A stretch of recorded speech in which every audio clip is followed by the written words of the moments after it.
for yourself. As today, and this is the recognition of the fact that young Kenyans saying, please don't mess up our future anymore, decided to go to the streets in exercise of Article 37 of our country's constitution. Yes, sir. Oh, thank you. This guy is bringing me my talking notes. Clap for him. It's too late. It's too late. Must have been sent by Paloma Gatabaki. So after this, they'll be wondering, what did this party leader do? What did he say? Well, it's all in my mind because I'm supposed to give you that experience and to be able to bring you up to speed. I don't know how many of you will have watched my interview, a very long interview, on one of the leading podcasts, Ikoneni. How many of you watched that? Because if you did, then you will have taken, honestly, there are things I must have said there that you never heard of. Because we want to bring you up to speed. And so that you can take it up from there. We are not stones, we will not be there forever. I feel myself that my kind of generation has the responsibility to put this country together again, imbue in our, in the nationhood, in our nationhood, the spirit of constitutionalism. And then, and the rule of law, of course that is the rule of law, and then take it over from there, because I must at some stage enjoy company of my grandchildren going forward. And so you guys have some work to do. But you're coming from various political formations. First of all, can you integrate and understand that you will differ politically, strongly, but at the end of the day, like lawyers, my profession, Cyprian is here and others, we argue in court and argue, you think these people are enemies, but from there we go and have coffee together. That should be the spirit of our multi-party democracy. So that whether you are in UDA, in ODM, in Wiper Patriotic Front, of course, if I had the opportunity, looking at you here, I would do some serious engagement. Register all of you as Wiper Patriotic Front members, okay? And then give it over to you. Tell you, guys, take it, patriotism. Remember, this is why Wiper Patriotic Front has to change and to rebrand. Because you have to take into account the feelings and the aspirations of the young Kenyans, the Gen Zs. They were armed with a bottle of water, their national flag, and their smartphones. And what did they get in return? They were killed, they were maimed. And that's why I ended up saying, wait a minute, no, you're taking the joke too far. You cannot arrest young Kenyans who are exercising their constitutional freedoms under Article 37 and then charge them under the Prevention of Terrorism Act and take them near maximum prison in committee. That's where the anti-terrorism court is, next to it. And to put in you maximum fear that you will never again speak your mind, that you never will be living under fear that if you exercise your constitutional rights, you end up in committee. But young Kenyans are beyond that. In fact, they are so amazingly fixated with the idea of liberating their country that nobody, no amount of intimidation will deter them. And of course, they're also riding on the shoulders of younger legislators, people like Caleb Atemi here, Dan Maanzo and others, Babu Owino. I see Babu is supposed to be speaking. I don't know where he is. Edwin, Sifuna. Fearless young leaders. And they are not even proclaiming which political parties they belong to. They are saying we are young Kenyan leaders. We want this country to be better than, and of course for some of us believe we must leave it better than we found it. So, our sponsors for this event, we remain ever grateful. Don't think these are fewer. These are very solid minds. And I was trying to see whether they are gender sensitive, because then I would declare the meeting unconstitutional. And I see they are. The mix is good. But I want to urge you then you must resolve to remain vigilant, to be able to say no to corruption. Somebody told us this morning, now this thing about corruption has hit the glass ceiling, went beyond. It is now a way of life for Kenya. You must refuse that. Because how can corruption be a way of life in Kenya? There are things that must happen. Because if we say no to corruption in real time, we'll be able to give our young Kenyans free secondary education. There'll be no problem with capitation. It's the thieving, it's the thieving ability of our leadership that has astounded the nation and also astounded the region. At a time when we should be reaping from the youth budge, what the world has recognized as a youth budge. You do not have this big problem in Europe. Europe is getting older. But Africa is bouncing. Not even COVID. COVID could not decimate our populations. We are coming up. And these are young people. Some of them benefited from President Kibaki's program on free primary education. By the way, I was Kibaki's vice president. So a little credit should come my way. All right? I've seen it all. As Minister for Environment, as Minister for Tourism. I was a Deputy Speaker for a whole 5 years. I've seen it all. I've seen political treachery. I have seen people going to detention the wrong way. But we say, afadhali here at detention, somebody will come like this young man has brought me this paper, come and serve your document, you're going to detention. What is this thing called abduction?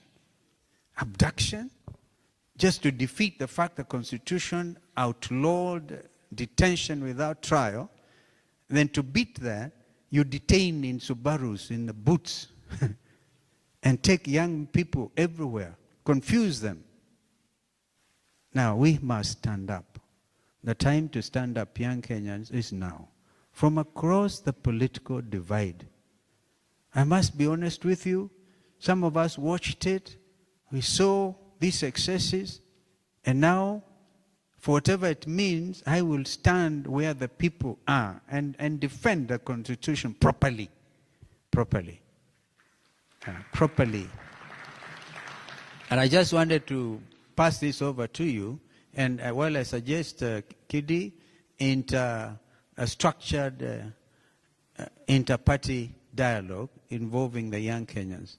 Now, my friend Raila Odinga, whom I've had the honor to deputize 10 years, and then support him another 5 years unconditionally, hoping he was going to become the leader, because I thought Raila Odinga and I shared basic commitment to this country. Now my brother is on the other side. I'm left standing. And believe you me, I'll stand until there's real change in Kenya. Because one time, one of the leading papers, then get a Standard, put up a headline, "The Last Man Standing." The last man standing. Have you seen the paper saying the last man standing? I said, yes, somebody has to stand.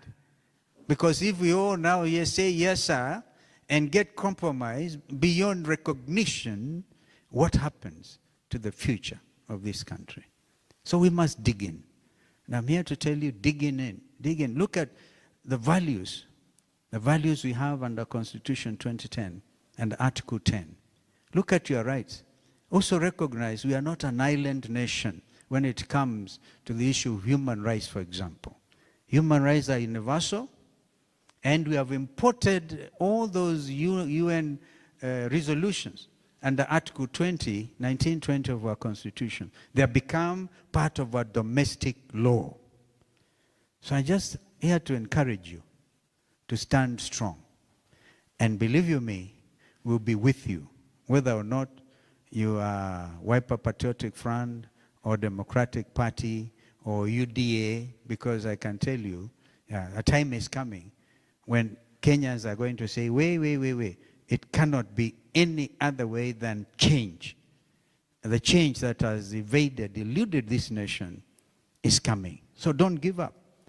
Help is around the corner, and play your role. Play your role fearlessly and strongly. What Kenya needs is really not strong men anymore. Africa, strong men. Kenya needs strong institutions. We have the EACC, for example. Is it strong? Is it compromised? When William Ruto, the president, went to, before he left to the summit, Tokyo, Africa summit, in some place in Japan, he put together what he called a multitask agency to fight corruption. After telling members of parliament, you are all corrupt. And then members of parliament, I'm told they did not eat lunch at that KCB retreat. They all left. He said, man, how can you tell us corrupt? And it is you who sends this corruption money to get us to impeach your deputy president, to impeach whatever, and the numbers are known. How can you call us corrupt? So you can now see, yeah, you can give a dog a bad name and then kill it. It's a challenge to you then, members of parliament. What are you going to do to let Kenyans believe that you are still leaders and you have a little spine left in you? Now, if you're spineless, I tell you, the practice of Kenyans after every 5 years, they actually, over 80% of leaders, members of parliament and senate, go home. It looks to me that this time is going to be a clean sweep, because Kenyans want change, and you can't take it away from them. So I must conclude my remarks, because I was supposed to encourage you. Remember, strong institutions, not strong men and women.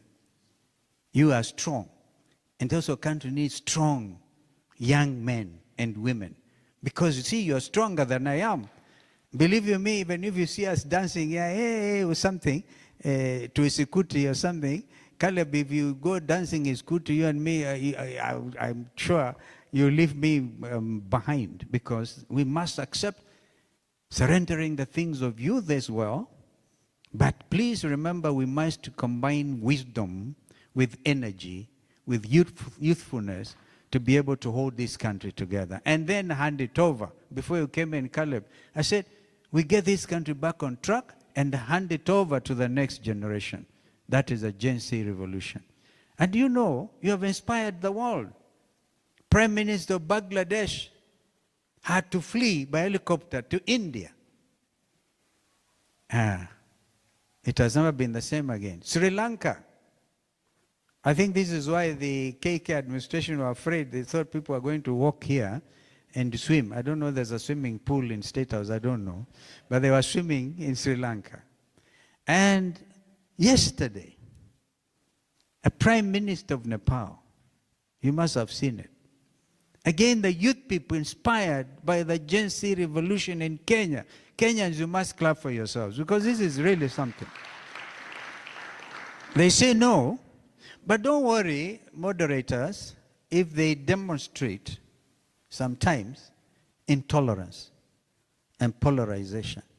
Because unless, again, we mold these young people together to be able to sit and discuss and agree, they're seeing the excesses. And how do you deal with excesses?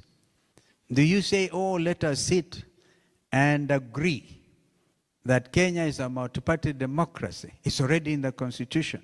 Do we sit and say, let us fight corruption? The institutions are there.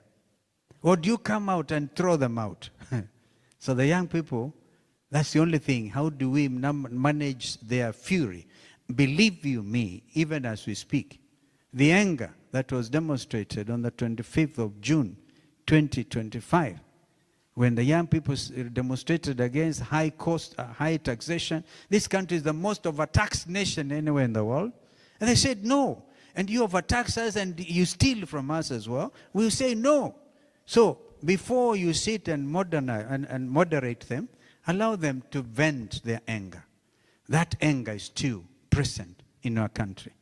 And nobody can pretend that Kenyans are not angry. If you get people getting gangster type of execution, like happened to this advocate yesterday, You get people coming up with rungus, state-sponsored violence. I repeat, state-sponsored violence.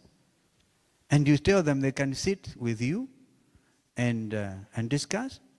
Please, if you believe in multi-party democracy, which is in the Constitution, then you must tell those with instruments of power not to misuse those instruments. Allow political parties to organize.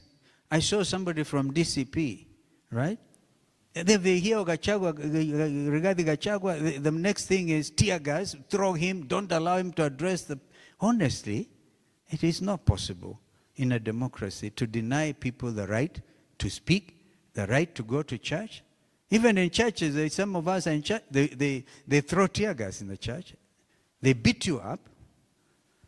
I want to urge the Kenyans, let us pray that this culture of violence, state-sponsored, where the police also distribute rungus to goons. I think that I like very much what the Law Society is doing. Some Law Society sponsored a motion or something in Parliament to make it impossible for leaders who believe in goonism never to be elected. Because how will the young people then grow up? And the unfortunate thing, it is the young people who are given those rungus to beat up their fellow youths because they don't belong to the same political belief system. You beat each other, senseless, you kill each other, you maim each other. And then the state will say, we'll compensate you. We'll kill you, then compensate you. My honest submission is let there be a blanket admission by this administration that they wrongfully detained, they wrongfully maimed, they destroyed people's property and blamed it on other wrong people, that there must be a blanket apology to the Kenyan nation. That would be something. But you cannot just, compensation without justice is not compensation. Honestly, there must be justice and demonstrable ability to say sorry. You're not a fool when you say I'm sorry. Or when you say please. Just to say please. And sorry. In fact, the greatest leaders are those like Mwalimu Nyerere, who stood up and said, I am sorry, I introduced Ujamaa kind of socialization. It didn't seem to work. I'm sorry, Tanzanians. We need leaders who are able to say sorry because they are not angels. Nobody is an angel. So I must conclude, ladies and gentlemen, by encouraging you and telling you, mbele iko sawa. But before it is sawa, we must do what we must do. And I tell you, the biggest thing is our constitution. With that constitution, unless it is overthrown, this country will now grow up with you guys looking at you. Even in fact, you're able to sit like this from Wiper Patriotic Front, from UDA, from Jubilee, from everywhere. And you're able to sit like this. Go tell your leaders, tolerate each other as well. I'll tell them myself, I'm never afraid of them. I tell them. Because I know each one of them. And much as I acknowledge my own weaknesses, I know the terrible weaknesses on the part of some of our leaders. They do the opposite of what they say. They tell you, double-faced people. They tell you, hey, we're going to rid this country of corruption, and go and immediately the next thing is any procurement. Devolution, they say we're devolution. They don't believe in it. But let us be careful not to devolve corruption. It's already done. It's been devolved as well. We must really, there's a lot of work to you guys to do. The governance structures, even the youth council, interparty youth council, must also try to bring up, in my view, my honest advice, some structures, governance structures, that will continue to say no. And you see, for now, we must continue to call out to this regime and to tell them it is not to be business as usual. This revolution is ongoing. And it will come to its fruition at the ballot box in 2027. And nobody can do anything about it. So we are just telling IBC as well not to be partisan. We are watching.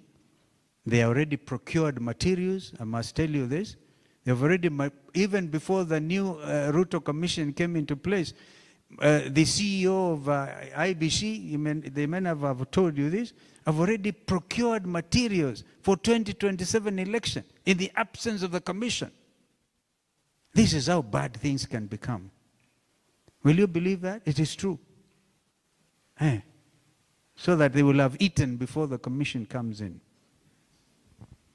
This is the truth. This is a tragedy of our country. Therefore, young people, your future is here. May God bless you. Mbele iko sawa. Thank you.